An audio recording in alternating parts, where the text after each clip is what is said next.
Calling it quits, the police commissioner announces he is retiring early. Was Carl Williams pushed out? This evening he answers that question, plus we get reactions.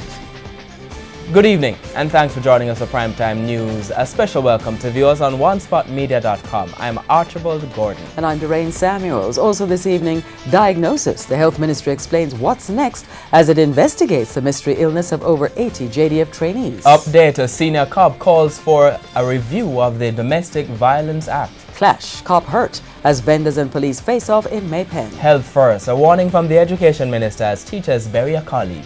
In the business news, Upgrade Flow's expansions planned for the new year. There's also sports commentary, as well as weather in the primetime package. But before the break, the feedback question.